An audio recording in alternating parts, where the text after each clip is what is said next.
Okay, speaking of Jones and Waggoner, I'll use the term their spiritual failure, for want of a better term, after 1900. Does that prove that their message was flawed and led to their apostasy? I see two great problems that took place after 1888. The first and the biggest problem is that the coming of the Lord has been delayed 120 years by what happened in 1888.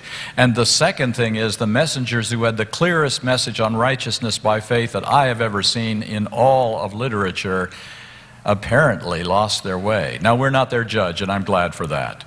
We're going to let the Lord take care of that. But it doesn't look so good from a human perspective. And believe it or not, both of them were influenced by Kellogg. Kellogg did so much damage to the Seventh-day Adventist Church. Waggoner bought into some of his pantheistic teachings. Jones bought into his bitterness. And so both of them were led in different directions completely, but not positive directions. Now, does that mean that their message was flawed? Modern books are going to tell you that. The history books that are being written right now are going to tell you that the reason they got discouraged and left the faith is because their message was aberrant, it was fanatical, it was not correct theologically. That is what you're going to read in the books that are being written right now. And here's the most interesting thing that I think I've seen in this whole perspective. Ellen White doesn't say very often about leading figures in the church that they might go out in darkness. She talks about that in general terms. She says that the brightest lights will go out. But in terms of specific individuals, to talk about individuals who might lose their way.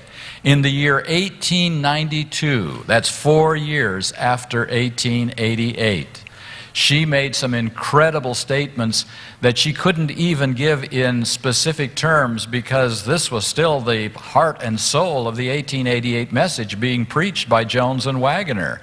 But she made statements that are just incredible. She said, "Should the Lord's messengers, after standing manfully for the truth for a time, fall under temptation and dishonor him who has given them their work, will that be proof that the message is not true?" And then she had in just one word, "No." You can read that one in Manuscript Releases, Volume 5, page 278. And there's even another one. It is quite possible that Elders Jones or Waggoner may be overthrown by the temptations of the enemy. But if they should be, this would not prove that they had no message from God or that the work they had done was all a mistake. Now listen carefully to the next sentence. But should this happen, how many would take this position? What position? That their work was all a mistake. And enter into a fatal delusion because they are not under the control of the Spirit of God. That reference is Manuscript Releases, Volume 1, 143. Those were both written in the year 1892, just 4 years after the message was first given, and right in the prime of the message being given, which was clear through 1895, 96, and 97.